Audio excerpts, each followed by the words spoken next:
Don't break the TikTok TOS. How you doing, Tizzy? Good. What's up? Doing all right. What do you support Donald Trump? Yes. Are you over the age of 18? Yes. I believe you. You want to talk about the Epstein files? Where are we going with this? Sure, we can talk about it. Okay. Ooh, God Bless America did join the queue. You wait. I'm going to talk to Tizzy. But what do you think about the Epstein files? How do you feel about the Epstein files? And I did ask him his age. Yeah. Okay. So let's say they're withholding information, right? The redactions and maybe even files. Yes. The anti-Trump world sees that as like further evidence that they're hiding something, that they're, it's a cover up to protect Donald Trump. Is it possible that they're holding that stuff to actually use it against someone in a court of law? Because if you release it publicly, you're not going to be able to use that. Right. I can respect the idea that when you have this sort of massive pile of documents and there's ongoing investigations, because ongoing investigations is one of the things that allows for redactions in the Epstein Files Transparency Act. My problem is that it has been decades and a lot of the guilty parties are getting old enough that they're going to die before they see justice. So I think it's appropriate for the American people to say, excuse me, DOJ, what the fuck? Well, yeah, I agree with that. Okay, so I'm a person who's been following the Epstein story for over 15 years, and it's only now that Donald Trump got reelected that anybody on that side of the aisle seems to care because they think that they can use it against Donald Trump, right? Now, personally, I don't. A lot of the files were sealed by court, so there wasn't a legal mechanism for lawmakers to see them or for any of this to happen. So I'm just gonna say that I essentially flatly reject the argument that back when less people knew about this stuff, there wasn't as many people who were upset about it. Like, no shit. Well, no. What I mean is the real cover up for the Epstein story has been taking place for a long time. Donald Trump was in his first term. He was the administration who, I guess, oversaw the arrest of Epstein. Donald Trump was the only person out there publicly mentioning this on the campaign trail in 2015. Why would he bring it up if he knows deep down that he's guilty?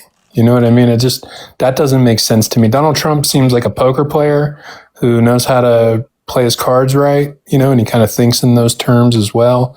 So I don't see him bluffing that way, to be a guy who knows deep down that he's guilty. He knows that the information is there and he's going to be the one to bring it up.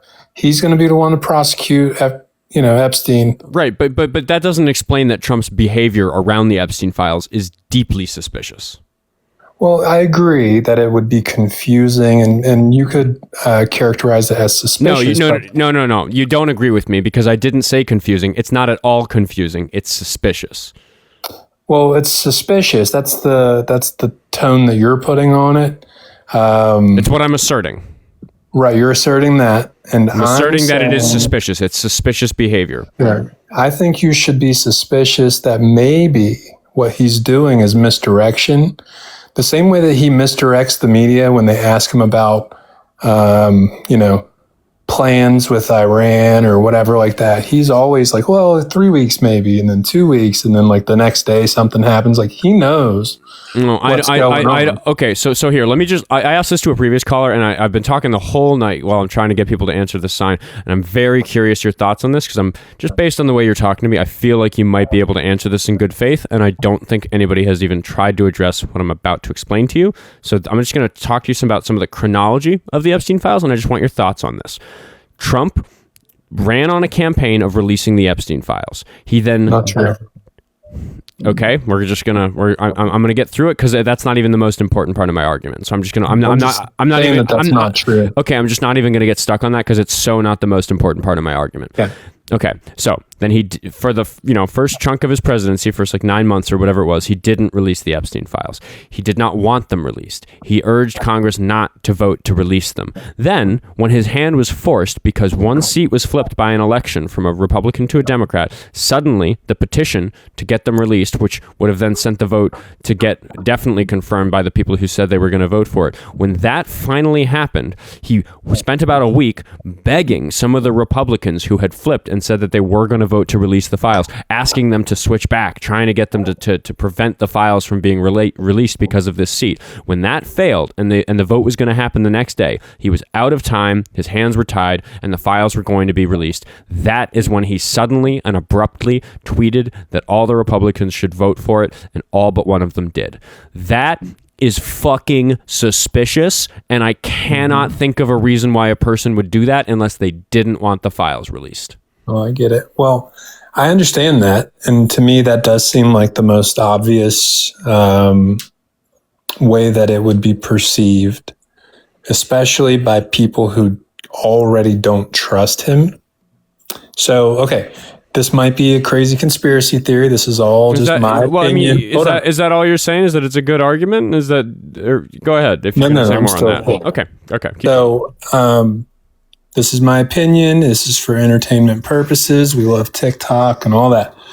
What I think happened is, Donald Trump is a person who's been living in the public eye for 4 decades at least.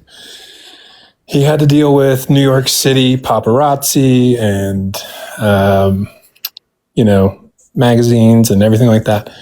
And then, he's been president. And when you run for politics, you're in the spotlight, you're going to be scrutinized, et cetera, et cetera. I have a feeling, this is my feeling. Again, I'm just a person who's been following the Epstein story. I've been following Trump's involvement in it. Okay. What he's been saying and all that. And there was something that I found to be very suspicious. Okay, so my personal understanding of Trump and then his understanding of the media and his political enemies, I have a feeling him and Elon Musk, back when they broke up, that wasn't a sincere public spat. I have a feeling that they both cooked this up. You think it was performative? I think it was performative with the intention. What does any of that have to do with how suspiciously Trump behaved in the week leading up to the vote on the Epstein Files Transparency Act? I'd really like to stay on that. With the intention of getting all of his enemies in the media and in politics to focus on the Epstein files. I think he did that to force the Democrats. If Donald Trump wanted there to be attention on the Epstein files, then everything that I just described about him trying until the very last moment to get them to not be released is even more peculiar. Right. What I'm suggesting is he's using reverse psychology, and you guys bit it. You guys bit the bait. You took the bait. Because he used reverse psychology yes. to convince reasonably thinking members of the public that he's a pedophile. I think he not into pushing. He put himself out as bait because he knows that the twisted people who don't like him would go for that. They would think, oh my gosh, this is a target that we can get. He knows there's Thanks everybody for the 20K likes. Let's get tapping on the phone screens to get to 30K while this person keeps rambling about something that I genuinely can't understand, and I'm really good at speaking English. So let's see if we can understand. What is it you're trying to explain to me? What I'm trying to explain to you is maybe you guys fell for it. And look at the way everybody's been acting. For what? Pushing out all the files. Because for 15 years, no Democrat would have done this. And if Donald Trump came out on day one and he said, I've got the Epstein files for everybody, and it says this person's Pam Bondi guilty, said that they were sitting on her desk. Well, I know exactly what she said and what interview you're referring to, and that's not exactly accurate. But the point is, I think this whole thing has kind of been an elaborate bait And you guys fell for it, and I love it because now Bill Clinton's been pulled, Hillary Clinton's been pulled. All right. I'm gonna give you 30 more seconds to try to explain what it is you're trying to say is the grand plan here before I boot you and move on, because I'm losing my viewers and you're not making any sense, dude. I want to talk to God Bless America. Here, why don't you go ahead and drop me and have a good night. You too. What the fuck? Like what? That I've had like more upsetting calls, but that might be the most confusing call I've had. What was that guy like suggesting the plan was? 20K, baby.